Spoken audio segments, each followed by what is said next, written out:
All right, with that, I'm going to go ahead and turn that over to Adam. Adam, go ahead and take it away. Thanks, Marcos, and thanks everyone for joining us today for our presentation on should cybersecurity metrics be linked to executive pay. Before we begin, we'll do some brief introductions, and then we've got, after this, some polling questions just to learn a bit about everyone participating today. So I'm Adam Cayley. I'm a principal at Pearl Meyer. I'm in our executive pay practice. I've got over 20 years of experience in the compensation field. Most of that is as a consultant, but I've also worked in-house as a head of executive compensation. And I actually started out my career being more broadly focused in compensation. So I've done everything from, developing base pay plans to job evaluation all the way up to executive pay. While the focus of our presentation today is on how executive pay plans can be linked to cybersecurity, the understanding here is this is a much more broad issue that impacts the organization totally from a complete perspective. So we'll talk about executive pay. We'll give you some examples today of how executive compensation is just starting to be linked to it. But we'll talk more broadly about how, as total rewards professionals, you can be involved in designing plans that impact your full organization. We're supported today by my colleague, Brooke Fernandez. She's the head of our main data group. There's a lot of data in here on what we're seeing being disclosed thus far on cybersecurity. So I'll let Brooke introduce herself. Thanks, Adam. Good to see you, and thanks everybody for joining us today. I'm Brooke Fernandez. As Adam mentioned, I run the main data group here. I'm the GM, and we're part of Pearl Meyer's overall data service that we provide the proxy data to Adam and his colleagues when they're working on consulting projects. So our database covers about 4,500 companies and goes back over 10 years. And we've been working with a variety of consulting firms over that time. And we're excited to show you what we have here as far as the compensation data we'll be covering regarding cybersecurity metrics. We also have custom services we do for clients. And I also want to mention here at the top that if you are interested in this topic around proxy data and want to do your own research, we offer a free tool to members of World at Work. And that's available in the tool set when you log in. We can show you how to do that later if you're interested. But without further ado, we'll let you continue on, Adam. Thanks, Brooke. So in terms of agenda today, we are first going to dive into kind of what has brought this issue to the forefront. I think a big incident that happened with Microsoft with the cybersecurity incident that they had. We'll talk about how they responded to that incident, what they're doing. I think they are a good example for a company that is kind of at the forefront of this. We'll talk about what are the key factors that are shaping governance practices in this area. Brooke will then talk about data that we found for this year in terms of what organizations are already linking executive pay to cybersecurity and how the board is becoming involved. And then as you think about how you might design such a program for your companies, we'll talk about the key considerations for incorporating cybersecurity metrics in executive pay plans. But as I said, we'll talk more broadly about how companies are thinking organization-wide about this. From a board perspective, so I work with boards and it is at the top of their mind. Especially I work with a lot of technology companies where this is certainly a topic of discussion at the board level and at the compensation committee level. And then we'll conclude with, as total rewards professionals, how you can be involved in advancing cybersecurity within your organizations. And I guess if now it's time for polling questions. So Marcos, if you could bring up the polling, please.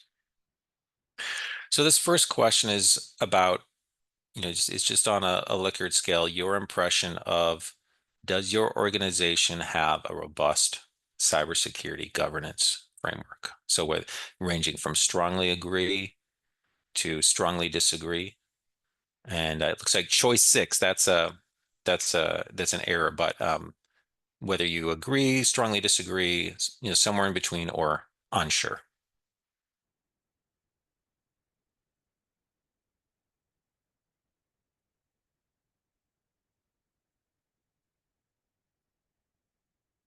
Okay.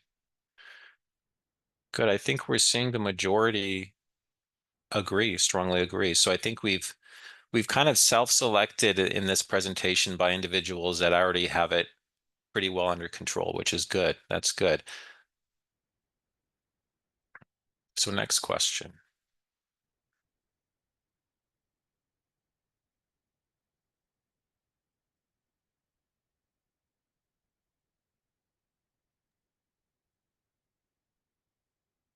Not seeing it come up yet. There we go. So it sounds like we have people have a good governance framework in place already, but does your organization currently have a cybersecurity metric or more than one metric in at least one of your incentive plans? So are you actually tying employees' compensation in an incentive plan?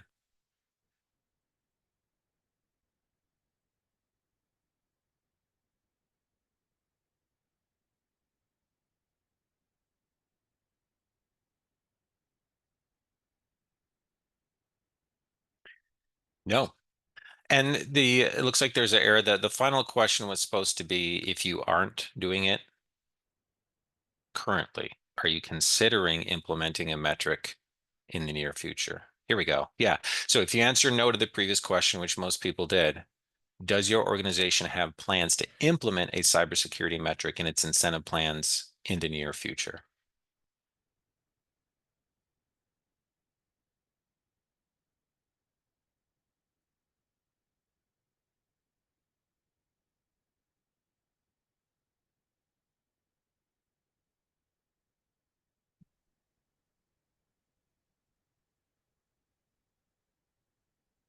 No. Okay. So I think this is kind of aligned with what I expected to be saying is this practice is just kind of in its infancy.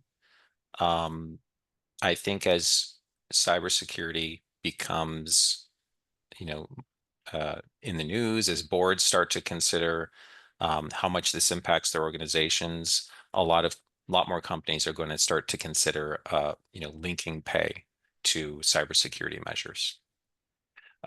So we will begin, first of all, with just some key statistics that highlight why this is important and why companies are really, thinking about this and why boards have this top of mind. So let's begin with, first of all, a staggering statistic. Cybercrime is projected to cost the world 10.5 trillion by next year. That's up from just 3 trillion a decade ago. As you think, 10 trillion is a big number. If you think about that within the context of the US and our national deficit, which is 35 million, it's about a quarter, it's about a third of that. This is a 15% year-over-year growth over a decade. So it's one of the fastest growing industries globally. It's actually an industry unto itself. So this incredible growth reflects the increasing severity and frequency of the cyber attacks that we are facing. In terms of data breaches, cost 4.5 million on average for the average data breach for an organization. Last year alone, there were 2,000 data breaches, which exposed more than 3 billion records. Now, it's important to note that threats just don't come from external sources like hackers. In fact, insider threats are one of the most significant concerns. The average cost of an insider threat stands at a staggering 15.4 million. And what's more, insider threats have increased by 44% over the past 2 years, and they now account for 30% of all data breaches. And that's whether they're malicious, whether they were intended or just accidental. And then there's a matter of phishing. In 2023, 83% of organizations reported experiencing phishing attacks, and they remain effective. Approximately 30% of phishing emails are opened by their targets. As organizations increasingly migrate to the cloud security is becoming critical. Between 2020 and 2022, 79% of companies experienced at least one cloud data breach. And the leading cause of this was companies just simply misconfiguring their cloud settings. That alone accounted for about 73% of breaches of the cloud. And it's important to really think about what is the talent gap here in terms of the cybersecurity talent gap. last year, the global shortage of cybersecurity professionals reached 3.4 million. And the demand for those roles is expected to grow by 35% over the next 10 years, which is much faster than the average for all other occupations. So these statistics obviously underscore the urgent need to address cybersecurity across all levels of our organizations. As cyber threats continue to evolve, so too must our defenses, whether it's preventing phishing attacks, securing cloud infrastructure, or bridging the talent gap. We must stay proactive in securing our digital future. So we'll begin our discussion of cybersecurity today by highlighting a significant event at Microsoft that occurred just last year. But before we begin, I think it's important to highlight that Microsoft's current CEO, and by extension, the management under team, has really understood the importance of cybersecurity for some time now. So this quote is from Microsoft's current CEO way back in 2015 when he had just become CEO of Microsoft. So, cybersecurity is not about protecting data, it's about protecting the very foundation of our society. So I think it's clear that, the world in which we operate, as it becomes more digital, protection of data is key. So just to give you an overview of what happened with Microsoft, I've prepared here just a brief overview of how this independent review board called the Cybersecurity Review Board, which was established by the United States Homeland Security, what they said in their report about what happened with Microsoft's cybersecurity incident. So this all started in the summer of 2023 when the online version of Microsoft's Exchange email program was breached. This impacted 22 organizations, including US government entities. This breach was carried out by a Chinese-linked espionage group known as Storm 0558. So who are they? So this was a Chinese government group connected to the Chinese government, rather, and they'd been active for over 2 decades. They're notorious for targeting cloud service providers and seeking access to sensitive info. They had some previous attacks that included Operation Aurora in 2009 and the RSA Secure ID breach in 2011. This group's persistence and expertise in exploiting vulnerabilities have made them a significant threat. So in terms of Microsoft's incident, it occurred back in May and June of 2023. They exploited Microsoft's authentication systems by using tokens assigned by a cryptographic key that had been created by Microsoft back in 2016. This key, which was intended for consumer accounts, was able to access enterprise accounts due to a flaw in Microsoft systems. The breach impacted high-level U.S. officials, including the U.S. Secretary of Commerce and the U.S. Ambassador to China. They gained unauthorized access to sensitive email accounts, and they were able to bypass significant security protocols. So ultimately, what went wrong? Microsoft faced a series of key failures in this breach, according to this review board. They said that Microsoft failed to detect the breach themselves. It was, in fact, the U.S. State Department that had to alert them to what was going on. Microsoft mismanaged this cryptographic key that I talked about. This key was supposed to be retired, but ultimately it was not, leading to its misuse. And then Microsoft was accused of having inaccurate and untimely public communication on this. For months, Microsoft's explanation of the breach's cause was incorrect, according to this review board, delaying efforts to address it properly. So in terms of how Microsoft responded, when they discovered it, they moved quickly to investigate. They revoked that compromised key, but they faced widespread criticism for their lack of transparency, their delayed response to the incident, and overall ineffective security practices. So these shortcomings led to strong recommendations for improving the security of cloud service providers like Microsoft. So the Cybersecurity Board conducted this in-depth analysis, and overall, what they recommended was having stronger cloud security measures, especially as it relates to identity and authentication. They recommended that Microsoft and cloud service providers improve logging and audit mechanisms, to have more robust victim notification processes to ensure that their breaches are communicated quickly. So ultimately, this incident, it's a reminder of the evolving nature of cyber threats and the urgent need for companies like Microsoft and cloud service providers to remain vigilant, proactive, and transparent in their practices. So By May of 24, Microsoft put together a comprehensive response, and they focused it on these three key areas. First of all, security milestones. They committed to making their executive team aligned with key security milestones. So they actually said we're going to align our executive and their incentives to cybersecurity measures. We haven't seen the details of this yet. Microsoft files their proxy statement in October, so we expect in just a few weeks here. They filed October 19th last year, so we expect to see what they ultimately did in that proxy statement. They developed this initiative called the Secure Future Initiative to address the gap and increase security across all of its key products. And then they said that they will implement regular reviews with their board. So they're going to have a weekly update process with their board of directors to give them just a review on how their cybersecurity programs are progressing. And this is a quote from Microsoft's top security officer, which I think summarizes their response nicely. And I think it just goes to show you this has to be a holistic approach. It's not just about instilling, putting it in an executive pay program, but instilling it kind of, everywhere from when an employee joins the organization in the hiring process to being evaluated every year to instilling it in the leadership team's goals.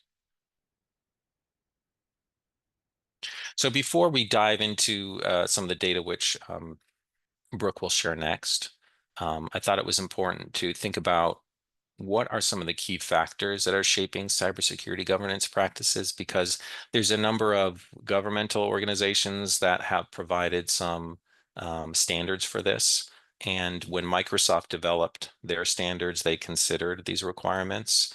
And just, we'll talk about kind of the various parties that are involved here. So first of all, from a regulatory standpoint, there's governments and industries have developed regulations and frameworks. This GDPR, that's the General Data Protection Regulation. It's a comprehensive data protection law enacted by the EU back in 2018 that's designed to protect the privacy and personal data of individuals within the EU. But in the United States, we have the National Institute of Standards and Technology. This is a U.S. federal agency that develops and promotes cybersecurity measurement standards and frameworks. And this NIST cybersecurity measurement framework provides guidelines to organizations on how they can manage their cybersecurity risks and reduce those risks. So that's widely used. And again, Microsoft looked at this framework when they were developing their program. We have an evolving threat landscape. We have increasing sophistication of cyber attacks, ranging from ransomware to phishing to nation-state threats that requires companies to adapt their cybersecurity measures. This includes adopting advanced technologies, updating security policies, and monitoring for new threats. At the board, there's a growing recognition that cybersecurity is a strategic business issue. Many companies are integrating cybersecurity into board-level decisions, making executives accountable for security incidents and linking metrics to executive compensation. In terms of technological advancements, we've got the rapid adoption of cloud, artificial intelligence, Internet of Things, remote work, which has just expanded vulnerabilities and ways in which we can be attacked. So this forces organizations to update their governance practices and to cover new technologies to ensure that they're secure. Risk management and incident response. Companies are focusing on establishing risk management frameworks that prioritize cybersecurity risks. Governance practices increasingly emphasize incident detection, response, and recovery capabilities to minimize breaches.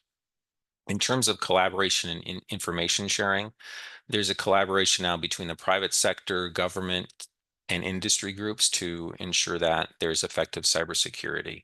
So there's information sharing between these various organizations. And I think we're all aware of the employee awareness training that we all have annually now on how to prevent key threats like phishing, social engineering, and so on. So that remains a key part of this program. And lastly is third-party risk management. So, as organizations rely more on third-party vendors, they need governance practices to assess and manage the security risks. So that's why, when we look at the data here, you'll see it's, cybersecurity is not just part of technology organizations, but it's a part of companies and industries that you wouldn't necessarily, think would adopt cybersecurity measures because they use these third parties and rely on them and, need to ensure that their data is secure as well. So with that overview, I'll pass it over to Brooke now, who will talk about, what we found this year for the prevalence of cybersecurity metrics in companies' plans. Great. Thanks, Adam. So as Adam said, and as we've talked about already, this is an emerging threat, but it's also kind of in its infancy in terms of how do the boards treat this issue? And we did some analysis, as I mentioned, the main data group compiles the data that our consulting teams use. And what we found is we looked at committees, just to start at the board level. And only 4% of boards across the Russell 3000 have a committee or even a subcommittee dedicated to cybersecurity or even IT infrastructure, any kind of cyber risk that we kind of broadly categorize under this title framework. So we looked further down in terms of what are people calling their committees? Well, they're calling it, the word cyber, in fact, appears over half of the time when they do have a committee. The word cyber or cybersecurity appears in the name of the committee or the subcommittee. And then a quarter of the time, the word IT or infrastructure or information technology or some sort of form of that IT kind of subhead is also included in other committee names. So we have about 3/4 of the time where people are mentioning these terms in the committee or subcommittee name. And then it's a basket of kind of handful of terms from there on. You can go into the next slide, Adam. But basically what we're seeing is it's still an emerging category. And as Adam mentioned, we're still seeing at the board level kind of how do we manage this risk threat and kind of at what level does the governance need to kind of raise itself to? Do we need to have a committee on this? So you might be seeing some kind of discussions like these appear in your boardroom. But as we said, it's still early days, even just when we look at the committee and subcommittee data. And maybe we have Adam talk a little bit later on what he's seeing in the boardrooms when he works with his clients as well. So on this note too, we looked further down into kind of the overall Russell 3000, just beyond the committees. What are we seeing in terms of, as we said, even in the polling, are people actually using this as a measure to tie to exec comp plans? And what we're seeing is, again, early days, only 2% of the Russell 3000 have a metric that's related to cybersecurity or IT, for example. This threat risk obviously is still emerging in terms of how people are managing it. We also looked at across the S&P 500. And sometimes with ESG measures in general, we see a lot more prevalence on the S&P 500 having measures within the ESG category, which this falls squarely into. But in this category of cybersecurity, it mirrors across the broader market what we see in the S&P 500. So that gives us an indication that this truly is still a rarity. It will be changing over time, and we think this is going to change over the next few years as these threats become more handled at the board level and managed at the risk level for the very top of the company downward. We can go to the next slide. Also, we looked at kind of what industries are the most prevalent in terms of, it's a thin data set. Obviously, only 2% of the Russell 3000 and 4% of the S&P 500 have a measure tied to exec comp. We wanted to see who those companies are, what industry sectors they fall into. Our natural assumption was technology, maybe even communications. These more technical industries we thought would lead the day. But because this data set is so thin, we found that healthcare, industrials, materials companies, they were kind of the leaders here. But we think that's simply because we have about 3 more months of the proxy season to go for 2024. And these late filers will kind of influence kind of who rises to the top here in terms of beefing up this overall industry of who's in the tech industry using these measures. We just think it's kind of like a false read on this, given even Microsoft hasn't filed yet, as Adam mentioned earlier. Yeah, so Brooke, this, go ahead. Yeah. Yeah, it could also be, among industrials, I know industrial organizations have been, some of the leaders adopting ESG measures, in particular measures around safety. So as you'll see in some of the examples, some of these companies incorporate cybersecurity as one of the metrics within that governance bucket. Right. So, could be that these companies that have already started to measure ESG are making that a part of it, which might be why we're seeing it in big industries like industrials. And, healthcare makes sense because they're already subject to HIPAA standards, data privacy Yeah. standards. So that could be some of the reasons why we're seeing it in these industries. Yeah, that's a good point. And also just kind of like you're saying, as with ESG measures in general, the longer you've been doing them, the more natural it becomes to kind of put them into other areas, right? In terms of like broadening the expanse into governance, right? So this falls squarely into that category, like you say. So if you've got more experience, and safety is a very old measure, right? People have been doing safety for 20 years. So the more comfortable they are with these types of measures, the more comfortable they're going to be adding something in cybersecurity category to the governance category if they're already doing other things in ESG. So that's good point. All right. Moving on. Okay, LTI. So what kinds of measures are we seeing? We also wanted to look at what are people actually using? Like, are they using short-term incentives? Are they using long-term incentives? What are they tying these? If they do have a measure, what is it? How is it framed up? And what is it being tied to? We found the vast majority are using short-term incentive measures to measure kind of to tie into the exec comp plan to measure the success in this category and measure kind of how they're doing on the scorecard. So across the rest of 3,000, it's still very thin. It's still, only a handful of companies that are using this are using STI, only maybe one or two single digits are using LTI. What we see here, and this goes back to more broadly kind of when we talk about the ESG category, ESG measures typically do touch short-term incentives. And it's a little counterintuitive simply because you think, well, these are very long-term goals, right? Like cybersecurity, once you put it in, it's not really going away. It's out there as a threat for a very long period of time. Why wouldn't you naturally just tie it to an LTI measure? The reason being, most ESG measures are tied to short-term incentive plans simply because they're discretionary. And you'll see that in the next slide around kind of weightage.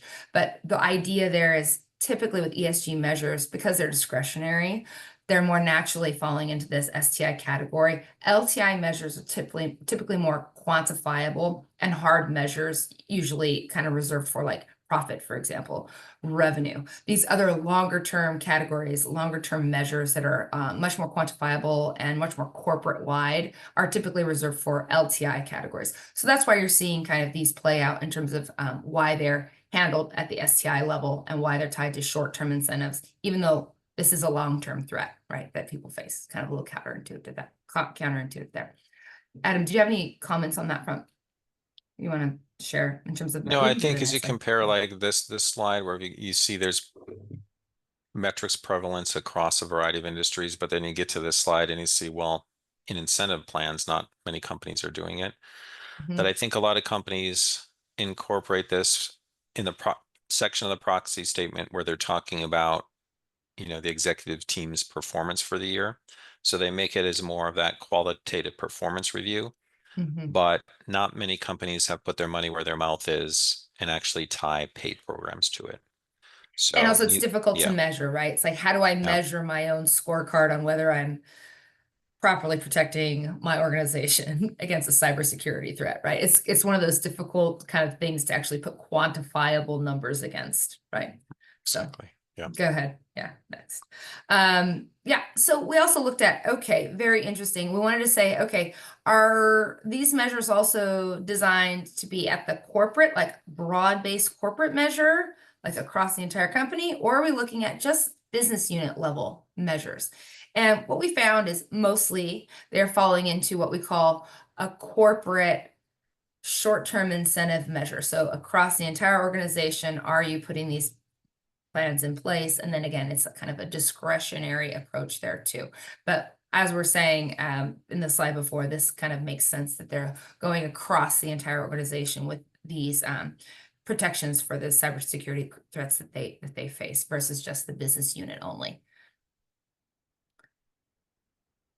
All right. Now, we were talking earlier about, like, I want to show this too around the weighting. The short-term measures are currently unweighted that people are using to tie into the executive compensation plan. As Adam mentioned earlier, it's easier to make these qualitative and discretionary.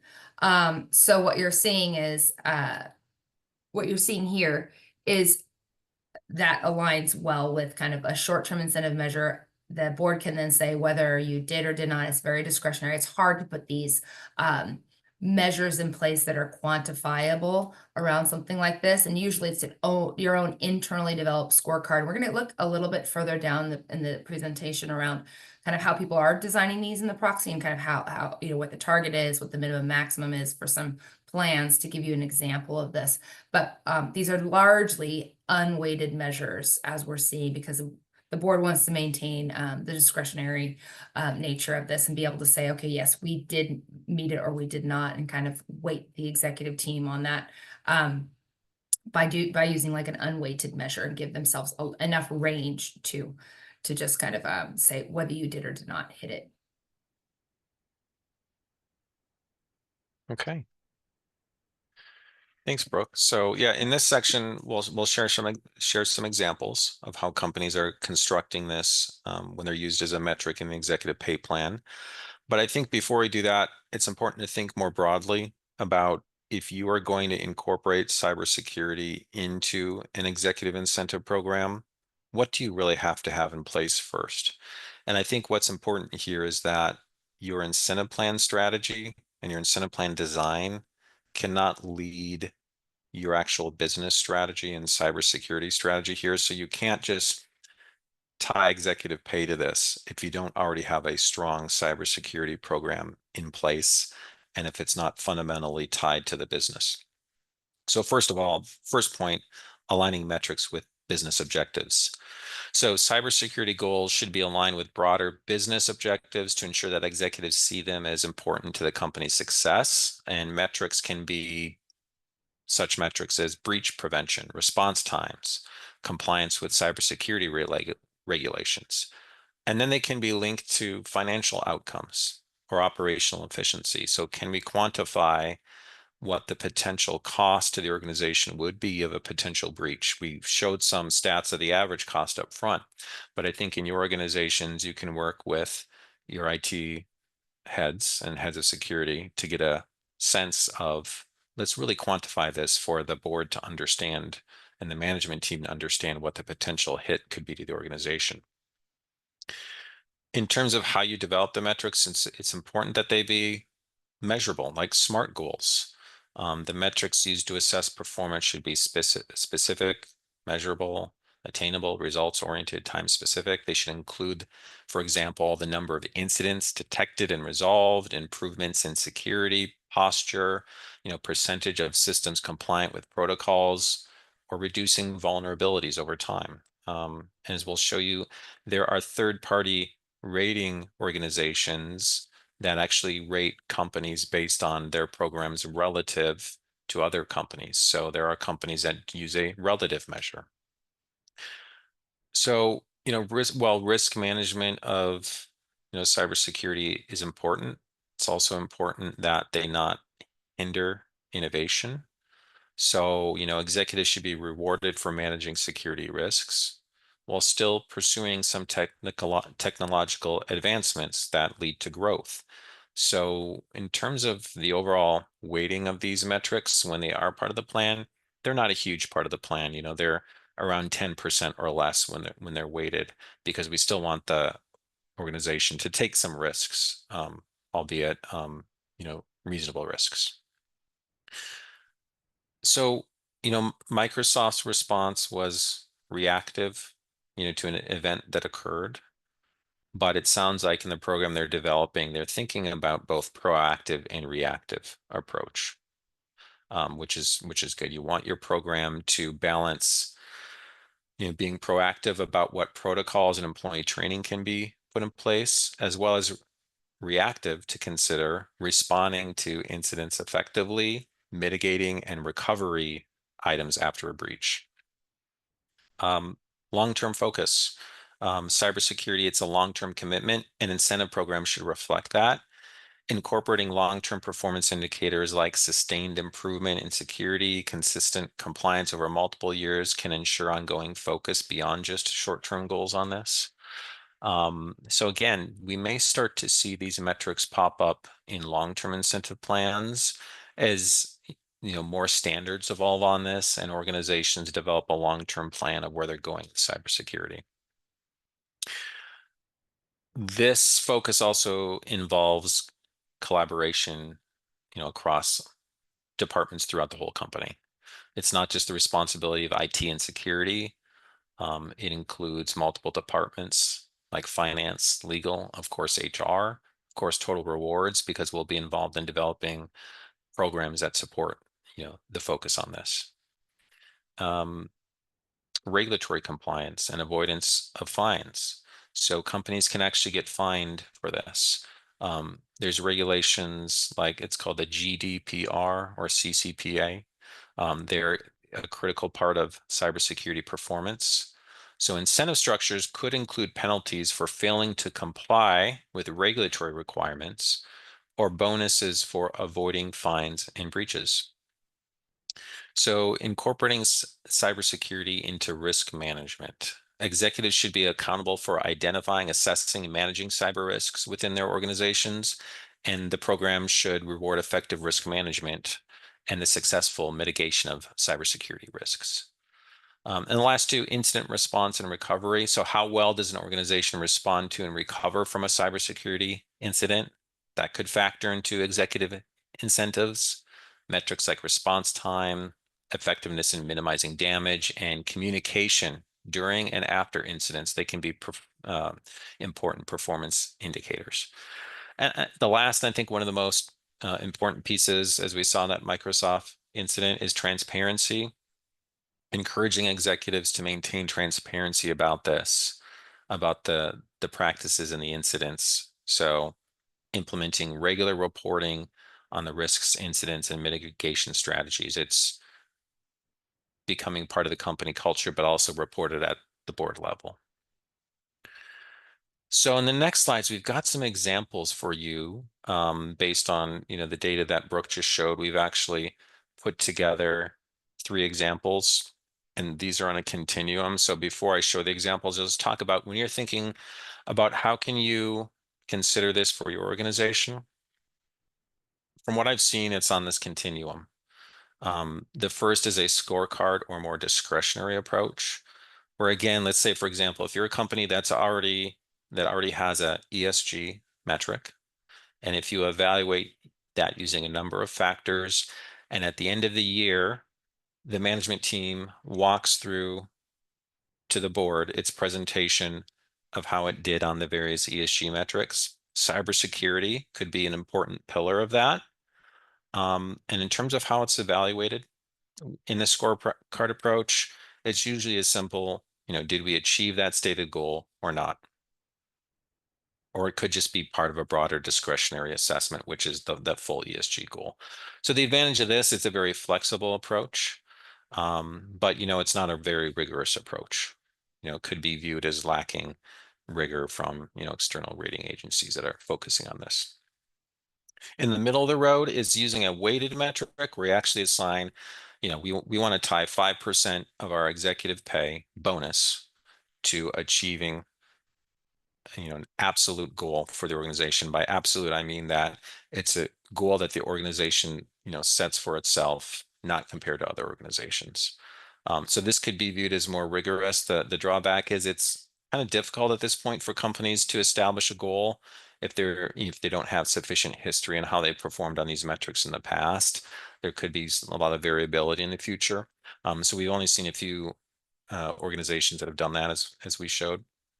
And the last is same approach, like weighted approach, but actually using an external rating agency that already evaluates organizations on how they compare to peers on how they ranked relative to peers. So we'll show you an example of that as well. The advantage of this is you don't have the difficulty in setting an absolute goal if you can't really forecast your performance, but it really is a third party that an independent third party that evaluates your performance. The disadvantage of that, you're kind of subject to the whims of their methodology, could change over time.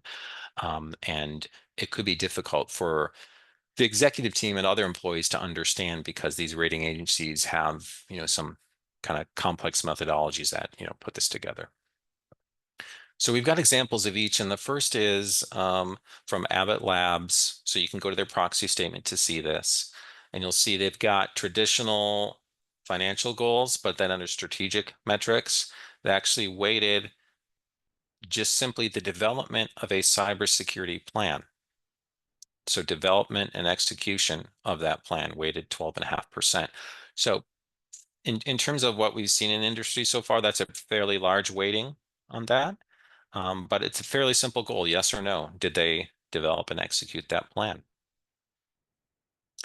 The next is from Consolidated Edison. And this is one where they put together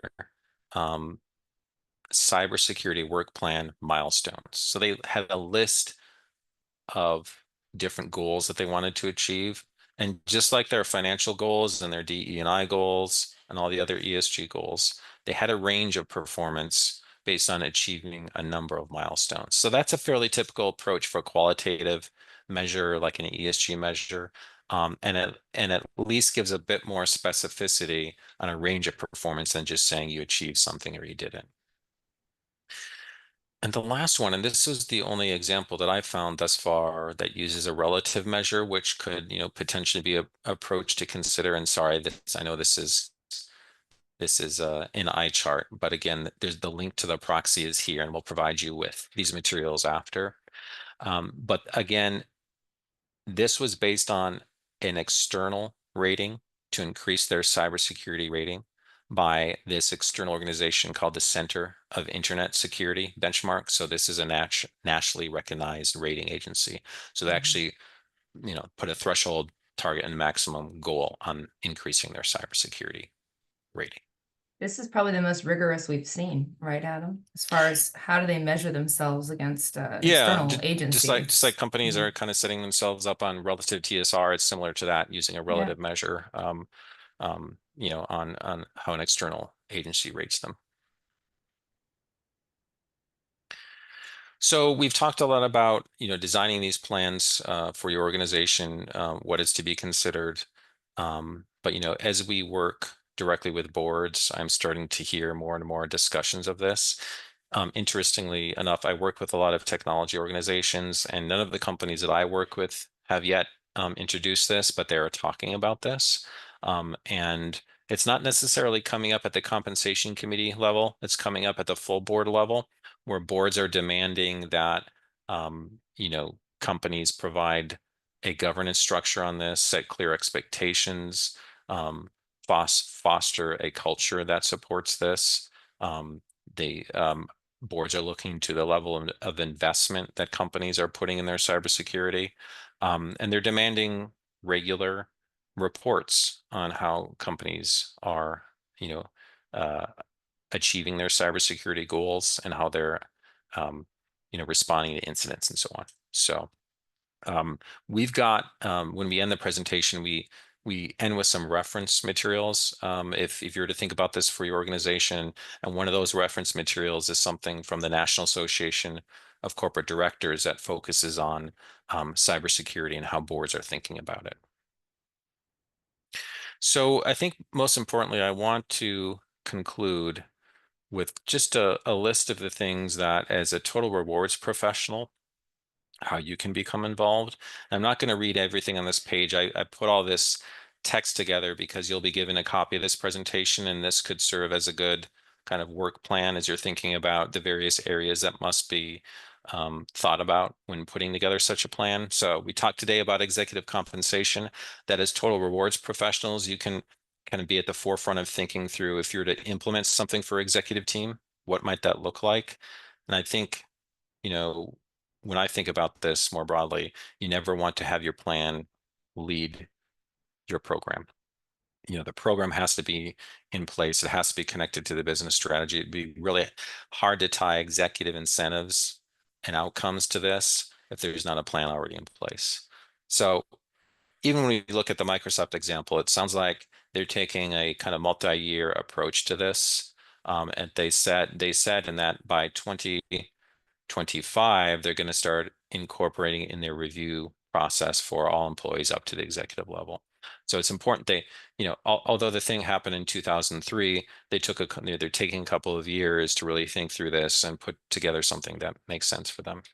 So, I think executives should be primarily accountable for this, but it's important to think about the broader employee population and how do they have a role with cybersecurity. And you might want to think about implementing particular programs or measures within the IT organization or within those that are specifically accountable for cybersecurity. Have it be part of their individual goals, have it be part of a team goal for that group of the organization. So thinking more broadly about that. Obviously culture is important. This starts kind of at the cultural level. So it becomes important to talk about and have the executive team have cybersecurity and the importance of it be part of regular discussions, regular presentations to everyone. And I think the last page, there's talent, collaborating with talent to make sure that you've got cybersecurity talent that really focuses on this, communications, risk mitigation, and then retention of cybersecurity talent. We noted up front that this is a industry that is very much in demand. There's going to be a lot of growth in cybersecurity professionals over the next decade or so. So you can, some organizations have needed to think beyond just the normal pay package, and especially in organizations that have undergone an incident, sometimes there's a need to think about retention programs, different LTI programs, different recognition programs for that group that has this in-demand skill. So I want to conclude with, as you're thinking about designing this for your organization, various resources that you might look to start to think about how you would design such a program for your organization. First of all, there's a government organization called America's Cyber Defense Agency. And if you go to their website, they have implemented standards for how companies can evaluate and benchmark on a variety of factors their cybersecurity program. It's your IT organization or your security organization might already consider it, but if you were to develop an incentive program, you can kind of look within those standards to see what those standards are and how your company is rating itself currently against that. This is that cybersecurity review board presentation or report that I covered at the outset that talks about Microsoft's response. That's helpful background. Pearl Meyer does a specific compensation survey on compensation for cybersecurity professionals, but also covers other in-demand skills like artificial intelligence and data science. So that, talks about compensation levels and trends in pay that we're seeing for that group. There's this organization called the International System Security Certification Consortium. It's a nonprofit org that provides training and certifications for cybersecurity professionals. It's considered the world's largest IT security organization.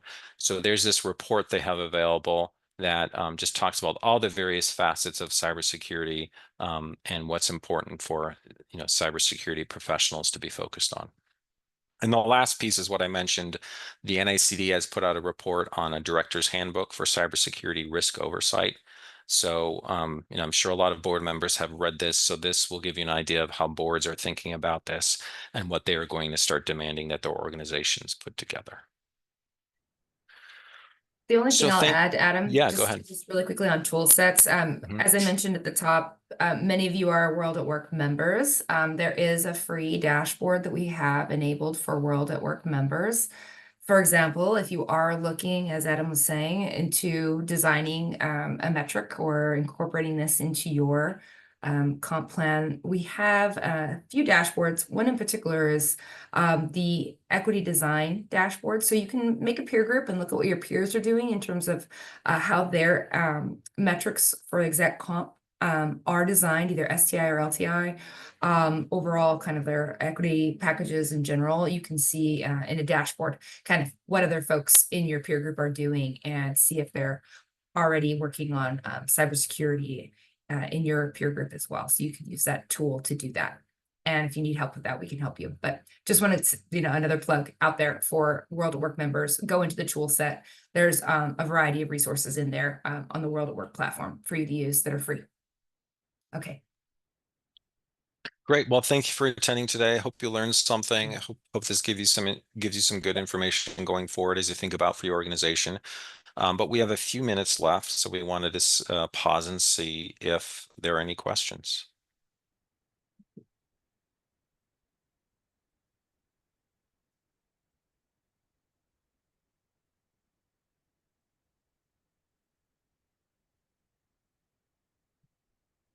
And Marcos, I don't know, did you have anything come across? I am not seeing anything, any questions posted in the pod. Okay.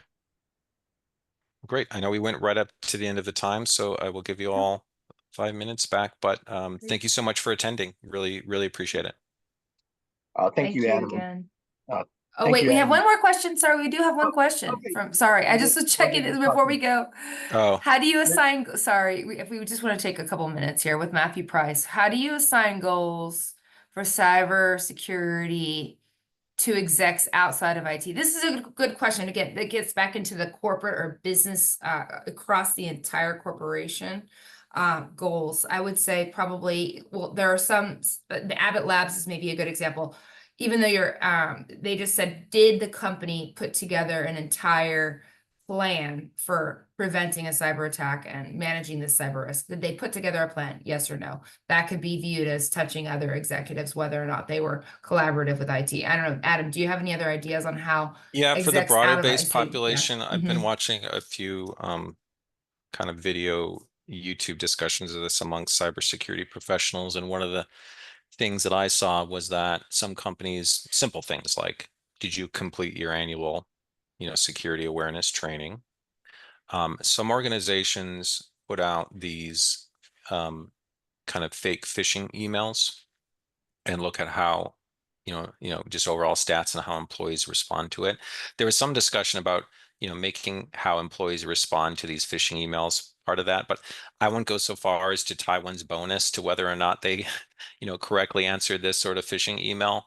But, it's things to think about. I think what Brooks said, makes more sense to me to think about collaboration amongst departments and how they help to advance cybersecurity initiatives. So I think it's starting with, if you're to implement cybersecurity initiative for your organization, looking at how various departments and people are involved, and maybe making it part of personal goals, personal SMART goals, to tie people to that rather than, be purely, quantitative hit. Thank you. We had one more question here too. Just while we got a handful of seconds left to go. Can we elaborate a little more on the measures used by organizations to assess CS? Are there, can we elaborate a little bit more on what types of notes? Yeah, these are good examples. Go ahead, Adam. Yeah, so as I go back to my examples here, I think this provided information about how to include. It's got to be both proactive and reactive. So it's like, not only, proactive would be implementation of a plan, implementation of protocols. Reactive would be response times, communication to internal, external parties.